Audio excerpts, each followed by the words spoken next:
Tamil Season Series 1, 2, Game 2 is set on Wednesday, 1 p.m. at the Mall of Asia. We have Coach Edison Arculio, Ayat Kao, Rick Saavedra, and Amek Ituin.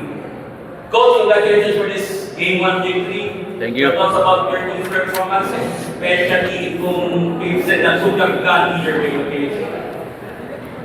Adjustment, siguro yun ang pinaka tingin ko meron tayo dun sa situation kanina. Yung first set, medyo yung adjustment namin, alam ng boys yun, siguro explanation namin baka bukas na. O mamaya habang kung naman yung gagawin namin mamaya. Yung second set, third set, fourth set, fifth set, yung fifth set talagang ano yun less error siguro. Talagang dapat maliles mo yung error o hanggat maaari kung kaya mo walang error siguro mas maganda. Thank you. Ayan, you have 24 excellent sets, 2 days, and 1 laptop. Alin ginawa mo rin ng ginawa para makikalmaan yung team itong bibita na set? Anong masasabi?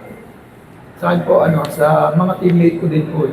Kasi nung fifth set, sila lang din po yung pinangawakan ko noon. Kaya ganun po yung pinalabasan ng performance.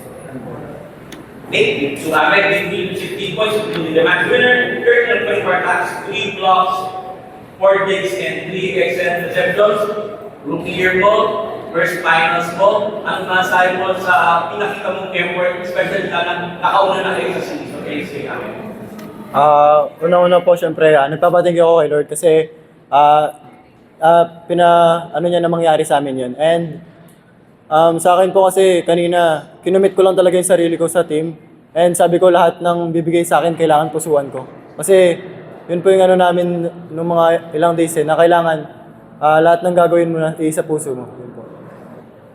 Thank you. The Drapes, you have 25 points at 21 attacks, 3 blocks, 1 service digs, and 6 digs. So, yung lahat kayo, first finals sa Pilan. So, ano masasabi nyo na tinagal nyo yung FU na alam natin na matindi yung karanasan nila pagdating doon sa championship? Siguro, parang kada time out kasi kanina talagang pinag-usapan namin kung paano kami maging intact ulit sa loob ng court kasi yun talaga yung challenge kanina. Talagang hindi kami nagkakaintindihan, nagmamadali. Tsaka yung mga madadaling bola, na-error pa namin. So talagang pinilit namin na maging intact yung communication namin sa loob, yung pagtutulungan talaga. And sa akin personally kasi kanina, good thing kasi nakapag-isip ako ng maayos. And alam ko naman talaga na best blocking team talaga yung NU. So mabuti, naging effective yung inisip ko na way kung paano ako mag-atake, yung depensa, yung blockings.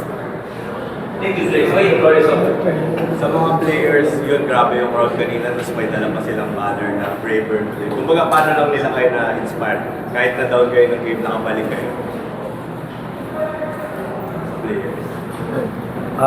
Sa akin po kanina, nung nakita ko pa lang yung crowd and yung sigaw nila, parang nakaka-overwhelm, nakakadagdag ng boost sa amin. Tapos tuwing mag-change court kami, yung cheer ng crowd, yung kung gaano nila kami supportahan. Sobrang sarap sa pakiramdam. Sobrang sarap maglaro kanina sa court kasi alam mong sobrang daming sumusuporta sa'yo. Sa akin po, nung nakita ko pa lang yung crowd, sobrang excited na ako.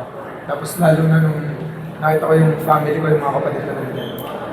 Yun po, parang naging motivation na mas galingan or ganahan pa namin. Kasi nakakataba ng puso talaga. Makita yung crowd na sobrang puno hanggang sa taas. Talagang hindi mo makita ng space. Sobrang dami. So kahit lamang yung kalaban kanina, pag nakascore kami, grabe yung cheer So yun talaga yung sa amin, nakatulong din sa amin na dapat hindi talaga namin mabigo yung mga sumusuporta sa amin. Coach, of course, yung players mo, in terms of championship experience, talagang lamang yung mga kalaban nila. Pero, ang problem din na lang dun sa players mo na kumapit talaga this game, especially yung team na nakita natin na loser. Gutom kami. Kasi kaya siguro ganun yung Yung gutom kasi minsan ang dami nagagawang alam mo yung preparation kung paano mo gagawin yung bagay kung talagang gusto mong kunin yung isang bagay. Yun yung pinag-usapan namin ng boys na even the coaches na pilitin natin kunin Kasi nag-prepare naman tayo eh. Prepared naman yung team sa lahat ng mangyayari. So siguro yun nga, yung pagkagutom namin doon sa finals kailangan makuha. Bakit ikaw personally, sabi mo rin, meron ka ba ng klaseng tulog, especially sa pag-step up mo, rookie category, kahit first time, talagang hindi na naman lahat dito sa finals.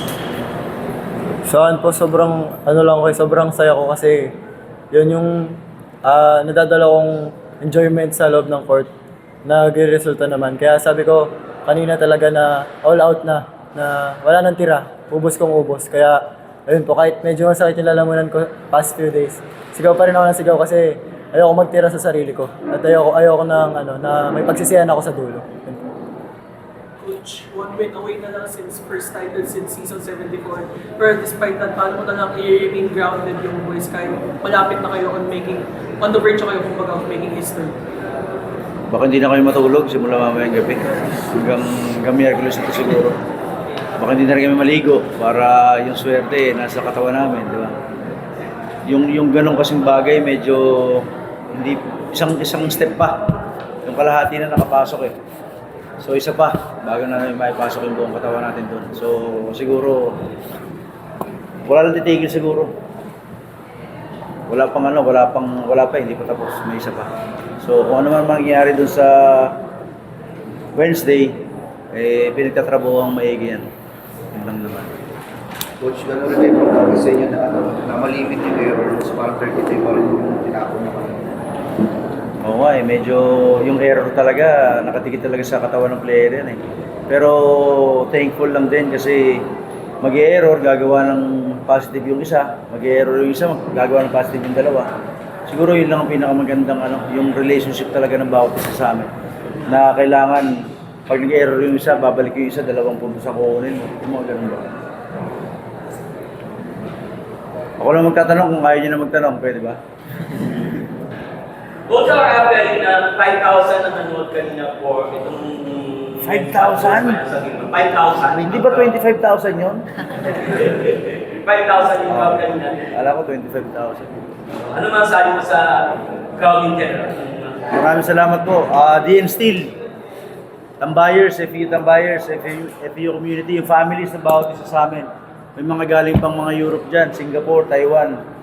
Yung mga all over the world na nandyan para manood sa amin. Maraming salamat po sa inyo. Hayaan yung maibigay namin sa inyo yung gusto nyo makita sa game. Sana nag-enjoy po kayo. Maligayang maligayang araw ng mga nanay. Mother's Day po. Happy Mother's Day. Congratulations, Coach Kevin. Amen.